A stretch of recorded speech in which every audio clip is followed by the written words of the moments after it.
Thank you very much. That was a very good synthesis, and I requested Dr. Susie Mercado to provide the Philippine Senate with a copy of the draft report so that it would be operationalized not only in your countries, and I agree with her, it should not stay as words in a conference or ink on paper, but actually operationalized in the respective countries. And going another step further, perhaps in your draft report, Dr. Mercado, you can put the way forward of how the Department of Health and other agencies present here can make it into programs for the 2019 budget, and I could amend the national expenditure program so that the Philippines can indeed be a model for a climate resilient health system in the 2019. Yes, so to add to your synthesis, I hope you don't mind, even before going to my speech, is could you kindly craft me a general provision in the General Appropriations Act and a special provision for the Department of Health and the Climate Change Commission among agencies, and the necessary program and budget which I will fund so we can monitor the output of this conference. I've said my piece. I will no longer read my 20-page speech. No, I will read. Since we are on Facebook Live in the Philippine Senate and the Climate Change Commission, I would like to read my prepared speech. Yes, first I would like to welcome all our ministers. Welcome to the Philippines, welcome to Davao. I believe that you had the gracious presence of our President the other night, and Secretary Duque as well. I thank Dr. Susie for inviting me here today, and the agencies of government for hosting this. So, Minister Rosie Sofia Akbar of the Republic of Fiji, Minister Tawane Maria of the Republic of Kiribati. I actually met your president 2009. It was probably a different president in a global humanitarian forum in Geneva at the time. He was the president in 2009. Minister Kalani Kaneko of the Marshall Islands. Yes, and I was with your minister, let me see, not of health, you're the Minister of Health, Marshall Islands, Rachel would know, Commissioner Rachel would know, in New York or in Bonn, okay. And who was the one who passed away? The CBF. Oh, no, Red Nose. Anyway, we will remember these things later. Minister Satini Tulaga Manuela of Tuvalu. Tony the Brum. Yes. Minister Emais Roberts of Palau. Secretary Magdalena Walter of Micronesia, Federated States of Mind. Secretary Royong Itzimaira of Nauru. Yes, I hope I didn't miss. And of course, our friends, officials from the Department of Health, of course, Dr. Susie Mercado, our special envoy, and much, much more. One of the treasures of the Philippines, her brains and her proactive attitude towards work. On behalf of the government of the Philippines, I would like to congratulate all of you for making the Asia-Pacific Healthy Islands Conference a success. This is the first one, right? I hope it will be an annual conference. Yes. This is a huge contribution to making our islands, our precious nations, more connected during these trying times of climate change. I also hope that we could invite other island countries to join next time. And as we nurture and lay to this interconnectedness, we realize more and more that we are simply one people. It is necessary that we take on the challenge to bring our causes, our governments, and our societies closer to the fulfillment of our collective aim of safeguarding our people from the adverse impacts of climate change, which include health risks to our people. In this era of seemingly unpredictable weather patterns and increased exposure to health risks, no country indeed can be put in isolation. A threat to one is a threat to all. And that's the reason why the Climate Change Commission is a big part of this conference, and Commissioner Rachel Herrera, raise your hand, who hails from Davao, is also here. Let us ponder upon the following as reported by the World Health Organization in February this year. 1. Climate change affects the social and environmental determinants of health: clean air, safe drinking water, sufficient food, and secure shelter. 2. Between 2030 and 2050, climate change is expected to cause approximately 250,000 additional deaths per year from malnutrition, malaria, diarrhea, and heat stress. 3. The direct damage caused to health, excluding costs in health-determining sectors such as agriculture and water and sanitation, is estimated to be between $2 to $4 billion every year by 2030. 4. Areas with weak health infrastructure, mostly in developing countries, will be the least able to cope without assistance to prepare and respond. And 5. Reducing emissions of greenhouse gases through better transport, food, and energy use choices can result in improved health, particularly through reduced air pollution. Excellencies, ladies and gentlemen, the World Health Organization further explained that over the last 50 years, human activities, particularly the burning of fossil fuels, have released sufficient quantities of carbon dioxide and other greenhouse gases to trap additional heat in the lower atmosphere and affect the global climate. In the last 130 years, the world has warmed by approximately 0.85 degrees Celsius. Each of the last 3 decades has been successively warmer than any preceding decade since 1850. Sea levels are rising, we all know that. Glaciers are melting, we know that. Precipitation patterns are changing. Extreme weather events are becoming more intense, more frequent. What does it mean for us, the vulnerable nations? This means there are more threats to life and limb, more pronounced reduction, if not loss, of basic necessities: food, water, land, livelihood, on which we build our homes and organize our governments and societies. As leaders, informed of the latest data from authorities such as the UNFCCC and the WHO, among others, we know that globally, the number of reported weather-related disasters has more than tripled since the 1960s. Every year, these disasters result in over 60,000 deaths, mainly in developing countries.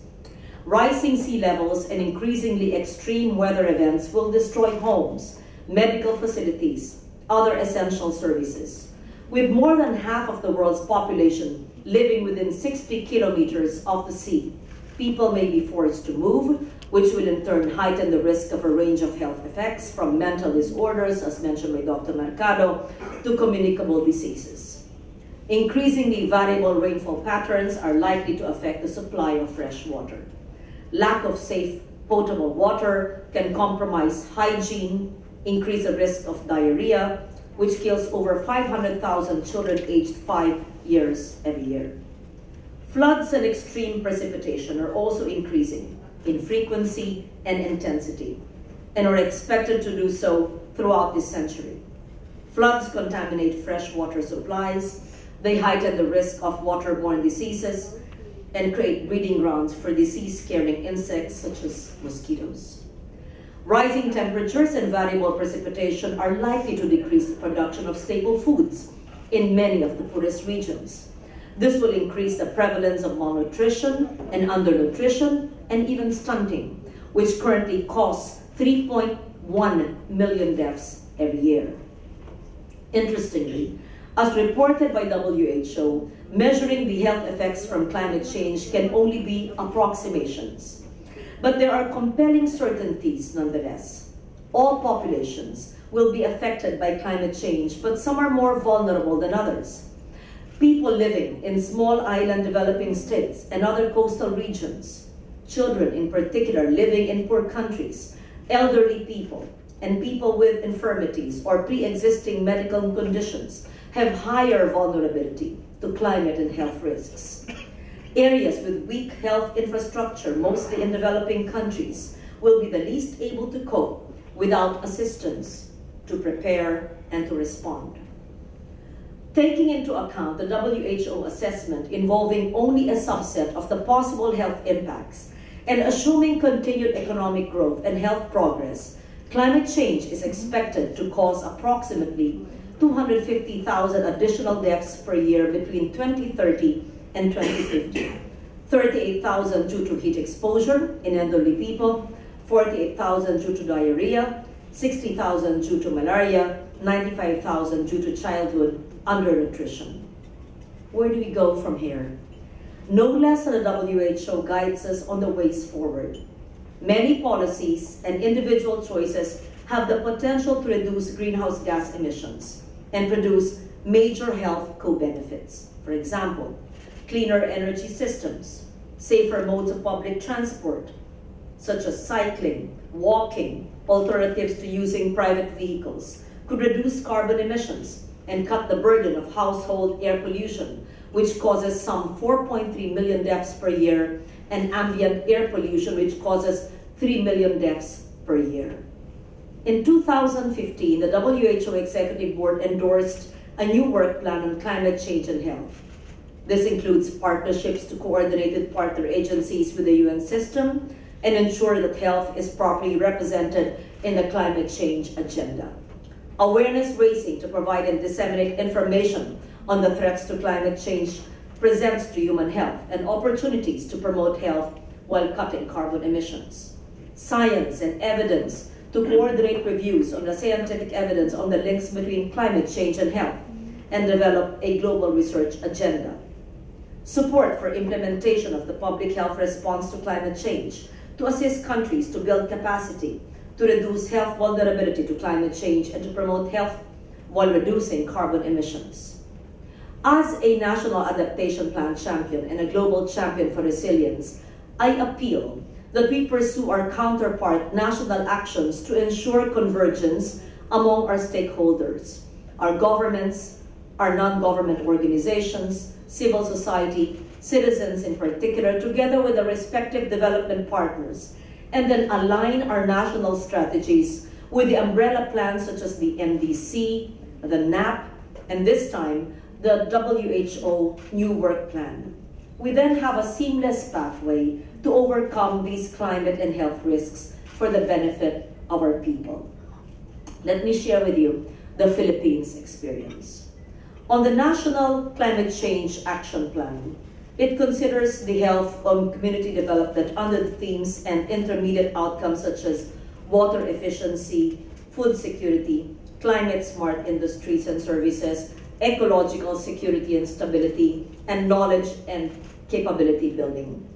Specifically, health outcomes are articulated in our National Adaptation Plan, along with strategies dealing with increased resilience of coastal communities, agricultural productivity, resilience of coastal communities, enhanced roadmap on water, and the integrity of our forests as a crucial adaptation and mitigation intervention. In the ongoing updating of our National Climate Change Action Plan, we ask the hard questions. Will our people enjoy the water we drink? What is the shelter needed for our families? Sustainable and breathable urban settlements, access to green jobs, a newly enacted law and services, and affordable and accessible, efficient, and clean energy for all, again, covered by legislation. To make all these data and services known to all, the Climate Change Commission has launched our National Climate Change Data Architecture, the National Integrated Climate Change Data and Information Exchange System. This consolidates in one portal all vital and relevant climate change related information provided and issued by government agencies on one hand, and those from NGOs on the other hand, such as the private sector, civil society, and our development partners. And this platform is accessible to all 24/7. The needed capacitation of local government units in the climate action is carried out through the Communities for Resilience modules, or what they call as the core, in convergence with the DILG and the local government academy, as well as partnerships with higher education institutions and the Commission on Higher Education. Topics such as risk assessment, greenhouse gas inventory, and the People Survival Fund, another fund created by law, our domestic climate financing for climate change adaptation. The primary goal is to let the local government units assess their local risks so they may formulate and implement their local climate change action plan. Such plans are pivotal in allowing the communities to be sufficiently equipped in this battle, as they serve as the first line of defense. Moreover, climate data should emanate from local statistics and scenarios. Realizing this, it is but appropriate that we increase climate investments in our local communities. Strong communities mean strong countries. Climate change action, to be effective, must be rooted on what is local. To move our climate change agenda forward, it is my moral duty as the Philippine Senate Committee on Climate Change Chair and the Chair of the Foreign Relations and Finance Committees as well, to ensure that budgetary support is appropriate to the demands of extreme weather events and our changing climate. We are bent on sustaining the gains for local resilience from our People's Survival Fund. And we also capitalize on the prospects of availing financing under the Green Climate Fund, the Global Environment Facility, and the Adaptation Fund, among others. In this regard, let me share with you a specific health and climate change related advocacy that I've just put forward in the Philippine Senate last July 24. I sponsored a legislative measure covering the supplemental appropriations for fiscal year 2018 in the amount of over 1 billion pesos intended to provide the much needed health assistance to those who have been vaccinated with dengue. This initiative is premised on the advice of the Department of Health on the effects to fight dengue, which is a prevailing public health that is also induced by climate change.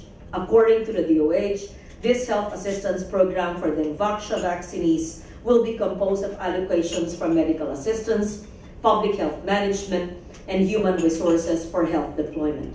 In brief, the allocation will also be used to provide medical assistance for hospitalization, outpatient care services, procurement of supplies, medicines, including the issuance of dengue assistance cards to facilitate the availment of hospital services. 25 million has been allocated for the last item alone. This health assistance program will likewise entail the hiring of 1,250 additional nurses to accelerate the profiling of the vaccinees, which shall include demographic profiling, the assessment of pre-dengue and post-dengue medical status, and physical examinations.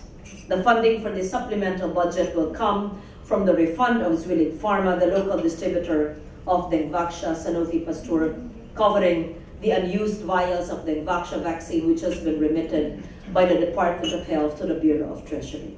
This bill was certified as urgent by the President, and I've urged my senator colleagues to do our part in allaying the fears of the parents and the families of the almost 900,000 individuals, both children and adults, who have been administered with this vaccine. To the ministers of health present here today, let me say that no country alone can fight the health risks brought about by climate change. As we continue in our roles as leaders in our own countries, may we have more answers than questions in our quest for resilience.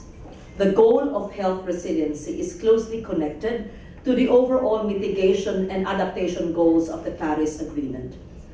The 1.5 degree threshold is more relevant even more at this time, as we vulnerable developing states and small island states suffer the most from climate and health hazards, even if we contribute the least to global emissions. Our collective action is a powerful message to pursue climate justice.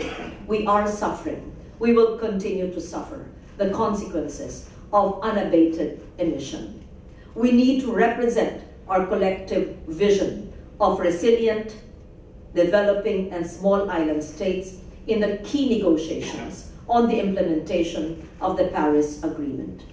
The needed technological development, increased capacitation of our people, the equitable flow of climate finance must be articulated strongly to translate to specific programs and projects that will allow our nations to survive in this era of climate change.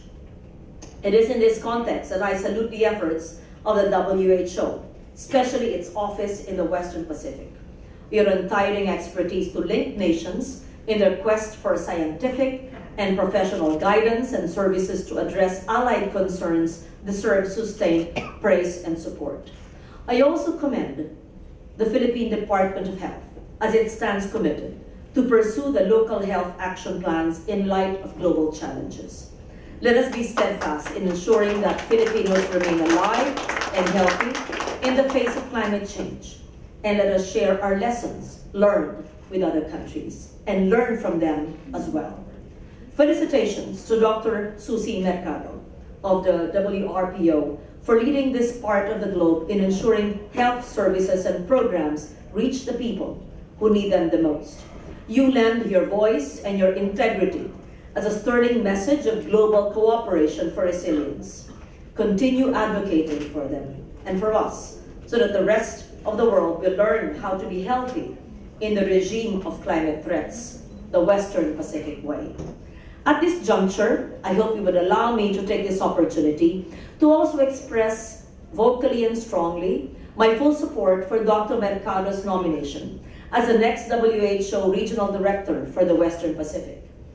10 years ago in 2008, when the Regional Committee of WHO in the Western Pacific chose Dr. Shin Young-soo to be Regional Director, Pacific Islands were already, and I quote, watching the sea levels rise and wondering how much longer they will exist at all. Dr. Shin promised to respond to the health risks posed by climate change on a background of overwhelming rates of obesity and diabetes in the Pacific.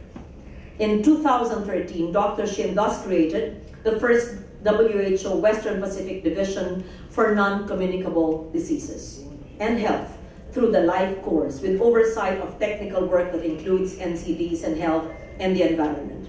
Dr. Mercado was its first director, leading the multi-talented team of global public health experts and deploying technical assistance to Pacific Islands on climate change, obesity, diabetes, hypertension, and many other conditions. With the passion of a Pacific Islander, Dr. Mercado used her extensive training, global experience, and feminine touch to push the boundaries of what WHO can and should do, fully assisting Dr. Shin in helping convene the Regional Forum on Health and Environment, among many other initiatives. Indeed, back then, and as it will be this year, Pacific Islanders will want one of their own to lead the WHO. Of the candidates vying for this position, I dare say that Dr. Mercado is one true candidate who has the expertise, the experience, the passion, and the drive. There is no doubt that she will deliver as she has. And I earnestly hope that we count on your support to help make things happen, or help her make things happen. To the DOH, the DFA, the CCC, and the other agencies of government, and my staff in the Philippine Senate, and our partner agencies in this conference, let us extend our services to our neighboring countries, especially the beautiful islands whose ministers are with us today. Let us build a convergence, or the Healthy Islands Conclave, for a constant exchange of lessons and insights on our common future. Our islands are treasures of our shared seas and horizons. We owe it to our people to stand up for them and the generations after us. And let us operationalize all of this talk into a budget of 2019 that will have the output of this Healthy Islands Conference, so that at the end of 2019, we will be able to measure the gains made from the conference here in Davao. Thank you very much, and mabuhay.